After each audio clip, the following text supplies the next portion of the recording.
Now, the card that comes out, well, to be honest with you, there's a lot of cards. Similar to Aries that came out, and I accidentally did Aries first, but the Aries are gonna have their reading last. But since it's your birthday, you guys get your reading first. But just similar to Aries, they had a bunch of cards come out, but the very main card that they needed to know was the King of Cups. Well, not the King of Cups, but the card that came out at the top of a plethora of cards. So, but the card that you need to know, or the card that tells us what you need to know from this reading, you know, is the King of Cups. Being more emotionally open, okay, or controlling one's emotions, and understanding when to control your emotions. That's what I'm kind of getting the sense of.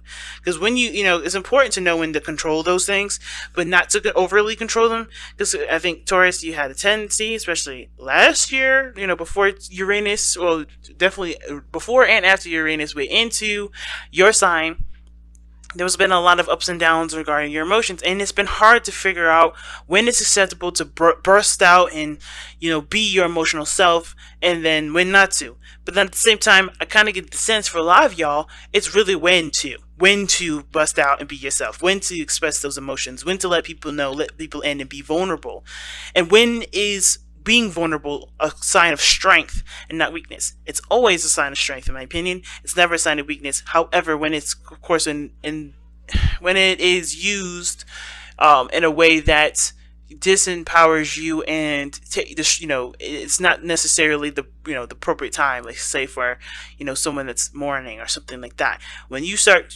bursting your emotions out in a very self-righteous way, and it's not really in the place of someone else's, then is it really a powerful moment for you and the other person, or is it disempowering and taking away from the situation? You know what I'm saying? So of course, right, understanding the balance and the need of when to express yourself. And you got Seven of Wands coming out of this. That's telling me that says a lot. Says a lot to me. Not taking shit, but mostly not allowing yourself to be, abused in a very emotional way. Because you guys may be ignoring your emotions or try to hold those things down, but there's sometimes where your emotions will help you stand up for yourself. So let's go ahead and see. All right, so what you guys need to know is King of Cups, rather. Why is the King of Cups coming up for this? Like, why do they need to know the King of Cups? Gosh, you guys got a lot of cards coming out, but you guys have two: the Ten of Cups, and the Ace of Wands. I have a new passion for for desired happiness. For either a family, for some of you guys. Maybe you guys want to start having kids. Maybe you guys want to have, start rebuilding a family relationship. Sometimes it may not be a family relationship. Sometimes it is rekindling a flame with somebody that you already had a relationship with, right? Something that was at an end, right? Something that was like, okay, emotionally concluded in that moment. But there's also a refire of your hearts and emotions, okay? So being emotionally vulnerable like this is because there's something that's opened up in your life that requires you to be emotionally available, not shut down. Okay, so okay, all right, that's cool. Okay, let's see what's going on in your love life specifically. Oh well, let's see. Actually, why is the King of Cups? What are they trying to get from being the King of Cups? What are you guys trying to get from being the King of Cups? What will benefit from you guys being the King of Cups here?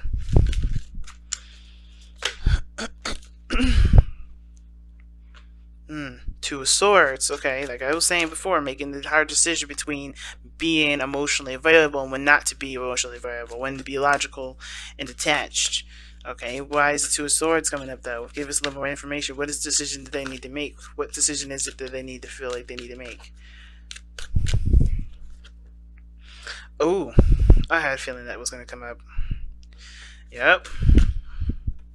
And the Five of Coins coming out like this. Dudes. Okay. Y'all need to figure out when it's appropriate to be emotional, when not to be emotional, when it comes to making a decision about what you need to be leaving behind that doesn't work for you. I think you guys have been struggling with something for a long time. Maybe it was building a relationship with somebody, or maybe it was that you guys have been struggling with a certain situation that hasn't been paying off. Meaning, like, it hasn't necessarily been giving you what you've been needing, right? It's recognizing what's serving you, what isn't. So that way you can start making the necessary steps to start building towards what does make you happy and what does give you something back. Because the Five of Pentacles, it's not a bad card. Sometimes it's like you need to struggle because there's a certain period in time or certain area in your life where there's nothing to do but struggle. And it's struggling isn't necessarily a bad thing. It builds us our strength. It thickens our skin. It improves the situation that was already in a pretty shitty place, right? And there's, like I said, that because of that, right? Because of what struggling does, it's not a bad thing. However, sometimes with situations, it just doesn't get better. And considering with the Eight of Cups be coming up before the Five of Coins, it tells me that you've been in a situation long enough to know something's not going to get better. So what steps do you need to take? The difficult decision to make that's coming up here has to do with making going in a direction that may not be ideal for everybody in the situation, but is ideal for you. And represents a struggle, and it does represent a struggle because this does have a lot to do with your happiness, what you want. You get what I'm saying? So it's hard because I think a lot of you guys attribute a lot of your, I guess, I don't want to say existence, but a lot of your, your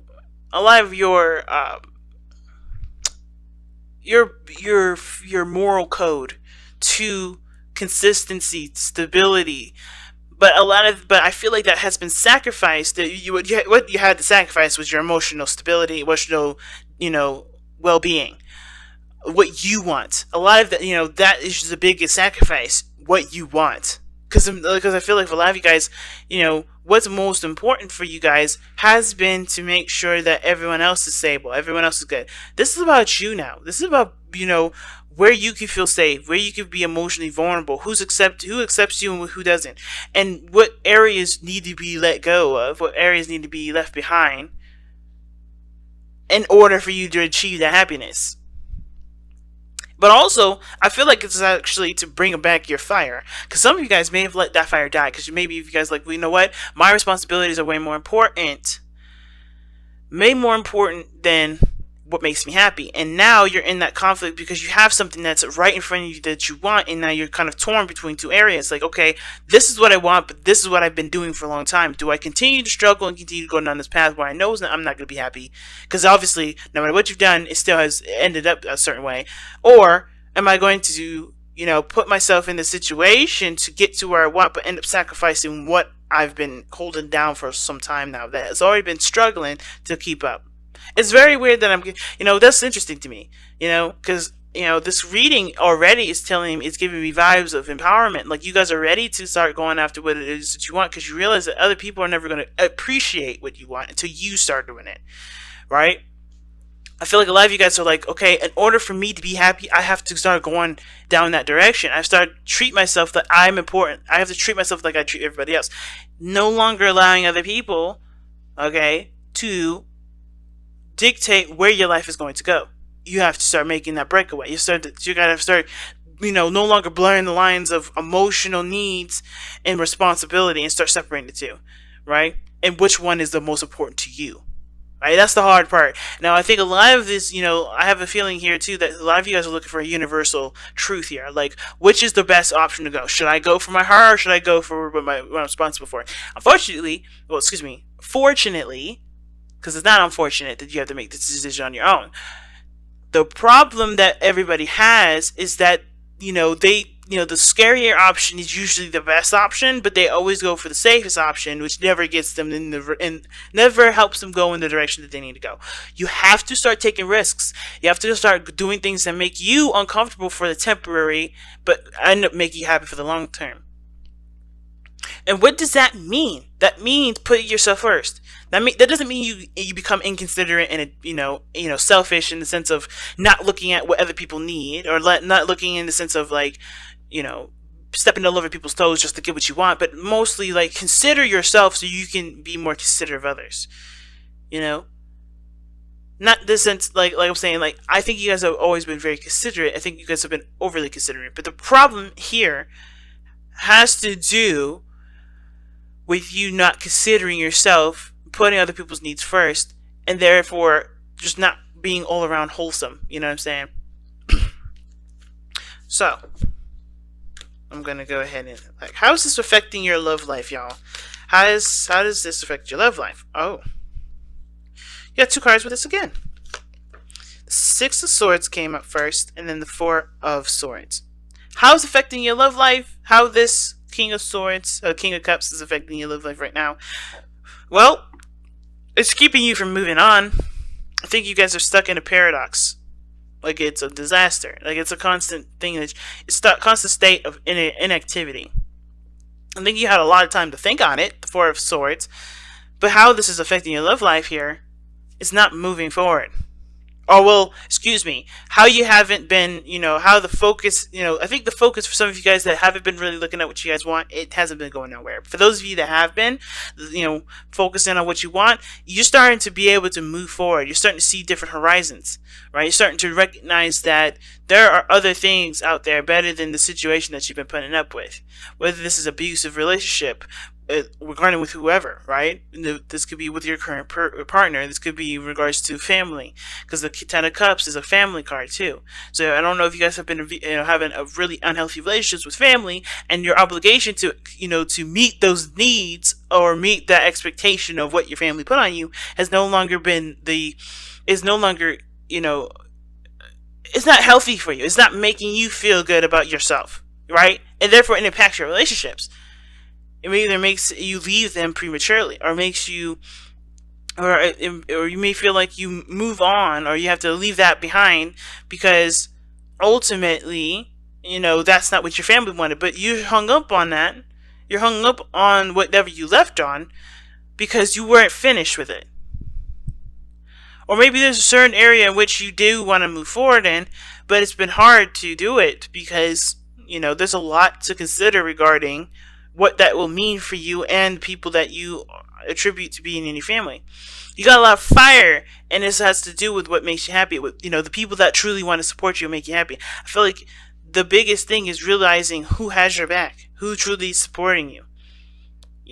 And filtering out the network of support and the real network of support, and not just kind of taking anybody's face, taking anybody by their title. If that makes sense. Really seeing how they affect you emotionally and attributing to that towards, where you go or how you continue to entertain this person in your life, or entertain the people in your life, entertain the flow and the treatment and so forth. But most importantly, it's about putting yourself and your needs and your desires first, especially if you haven't been. Now, for some of you guys, because I'm trying to read this a different way here, because this story may not resonate with everybody. But for some of you guys, the reason why the King of Cups is coming up for you guys has to do with perhaps being more emotionally available for partner, or being more emotionally attuned to what you need. Or maybe this has to do with healing yourself from a situation that ended in the past and getting your fire back. Because perhaps you've been in a very subdued state for a long time. I mean, you've been numb. You've gotten yourself to a place where you've been numbed up. Because every time I see the King of Cups, I'm like, all right, is somebody letting the air flow, or letting that river flow? And I was talking to a Taurus about what breaking means, what breaking someone, what that definition means, and how that happens in so many different ways. You heal by busting through the blockages that come up through the passage of your life, right? We always create little stoppers in our flow, or the flow of our chi, usually because that is what either society wants. That's how we were taught. That's what showed us to be more stable and more consistent, and keep us from feeling pain. But that also keeps us from feeling passion. Sometimes those blocks keep us from feeling passion. Those blocks are not healthy boundaries that help us to create the burning fire that creates so much beautiful things. And you have that. You have the fire. But what is it blocking that power? And what does breaking mean? Breaking doesn't have to be an aggressive standpoint. Being in a position of not making a decision or not taking action because you don't want to go through that period of breaking somebody, that's not really for you to decide. You have to make sure that what you're doing is healthy for you, and that's it. You can't think about someone else. You can't think about anyone else, because if you can't even think about what you need and think about your own desires, right? How are you in any position to be able to make sure or figure out what's best for someone else? right? So you have to make a decision, even if that does break the other person. And that break doesn't have to be aggressive as hell, right? That break can be graceful, it could be sweet, it could be gentle. But you have to show, but really breaking is, to break, like I said to the Taurus that I'm referencing, is the river, is breaking the dam that keeps the river from flowing. What isn't making your river flow? What dam is stopping you from being able to achieve what you want? What things do you have to move on from? What things do you have to move on from that's put you in a state of of numbness? And it could be something that's difficult to express, or difficult to to go through. Some of you guys, this has to do with moving on from something that did mean something really astronomical, a part of your life, and it's finding a new meaning. Because I think with the Six of Swords, in my opinion, it's finding a new meaning for life. It's finding a new meaning in who you are. It's no longer letting the past or the old way of living predict or to dictate what will be your drive, will be your force. It's truly now 100% on you. And that's the hard part, because you've always had to either fight with somebody or get to a certain place where you guys can get to some sort of understanding, but it would never happen. Something that was left unresolved, and it has to be left unresolved because that person either is, or that the people are unnegotiable. They can't, nothing, someone that can't be reasoned with, or they're not there to be able to come to that conclusion anymore. And that's the hard part, because if you guys have had people that have passed, because I know some Taurians and that have lost some people recently. It's going to be hard if you guys have some beef and you guys have never been able to reconcile that. But you have to figure out a way to reconcile that sort of indifference, so that way you can find the fire again, right? And that may be that you don't, come to a conclusion that you guys can stand up to level playing fields with. You may have to just accept that things have just wasn't the way that it could be, in the eyes that you had, in the eyes of success that you had at that time. But it doesn't infringe on the future successes that you have in the later on. It doesn't infringe on what you may want now for yourself, because the blockages that you had before are no longer there. And I'm not saying the person that you may have lost was a blockage. I'm saying that whatever you felt was that you felt contributed to the blockage of being able to have a successful relationship with that person will not be the blockage for the future relationships, or the future areas in your life where you can have that success. The person was never necessarily the problem. The problem between you and the person was the problem. What was that issue? Identifying it, and sometimes it's big. The biggest thing about this reading is making peace, so that way you can heal and be able to move forward. It's so intricate, this reading.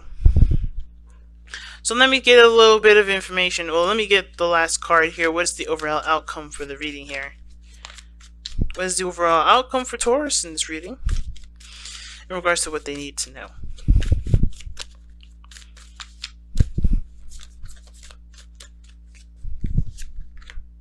Three of Cups. Wow, the card of reunion, the card of fun and happiness. It's a small sample of happiness, but it's joy. I feel like, because these people are celebrating. This is a card of celebration. Now, for those of you that have lost someone, or this has something to do with a situation coming to an end with the Ten of Cups, right? Celebrate the life that it had in a way that that encourages future how do I put this, like future growth, future success, right? The Three of Cups, the outcome doesn't have to necessarily mean that you celebrate the life of, or the journey that was before. But I feel like it's, the Three of Cups talks about, you connecting with people of like minds, connecting with people that are like very similar to you, that are becoming more awake, to what they need and what they want, and being aware that they have the power to make those things happen. The King of Cups is passive, the most passive king out of all of them, but he still is avid about going for what makes him feel good, right? He'll always put himself in a position in which he feels the best. And I feel like with 3 cups coming up like this, I feel like you're going, connecting with people that are, that are similar to you will help you to figure out what your best decision is regarding either leaving something behind, like the 8 of Cups is saying, or, figuring out what you're no longer interested in putting up with. Figuring out through the situation that you've been through already, figuring out what is your tolerance level, figuring out what your new boundaries are, and you either start making progress in relationships that have been struggling for a while, and really, putting in either a college try, which I don't believe you guys haven't been, but like figuring out figuring out if something serves you and what doesn't, and start making progress in what areas that do benefit you and what do serve you. No longer putting effort in something that doesn't. Follow the moon. Okay, trust your intuition. That's the card that comes out. The King of Cups is very good with that too. He's very intuitive. Very intuitive. Not just no. And the reason why and how he's intuitive is by looking at his emotions and looking at what he wants and looking at how he feels in every moment, in every situation. He's on top of his emotions. He doesn't let them get the best of him, and he does not let them. He doesn't hold them back either. Is knowing the importance of of the flow, understanding the flow. Okay, and I feel like the moon is never. I would say this too, guys, because I think the biggest thing that you guys are gonna have to face right now for the next 8 years is that you're gonna be facing the moon a lot, and it's a really weird. Okay, sorry about that if you guys hear that in the background. What the hell is going on? But anyway, the moon, I know the Uranus is not the moon, but the Uranus is very similar to it in the sense of like you can never predict what's going to happen. But it doesn't mean that you can't create beautiful things from unexpected events. You can't be graceful in an unexpected event. That doesn't mean any of that. You can be all those things. You can do the best that you can. You can grow in astronomical ways. You could be successful. And you don't even, because you took advantage of a situation. You could be successful because you are prepared to handle unexpected things. By being more in tune with yourself. By being more in tune with your environment, by putting yourself in a situation that that no matter whatever comes, you can be prepared to handle it in the best way possible because you are in tune to your needs, to your spirituality, to that area that needs the most support. It needs the most patience and the most and the most care, which is your heart. The more you're compassionate with your emotions, and the less you start trying to push it into a box or let it explode in all kinds of different areas, the better the unknown seems to be. Because you're more in the focus on the present, and whatever happens in the present and happens in the now, you can, you'll be more confident in being able to handle versus an unstable area of emotional chaos, right? Because whatever you suppress, whatever you let go crazy, how are you going to know how to handle it properly if you don't focus on centering yourself and focus on what your true needs are versus just kind of saying, no, this emotion isn't needed, or no, I have, or oh my God, this is important to me, or this is something that I have to, kind of explode on. It's a balance of both.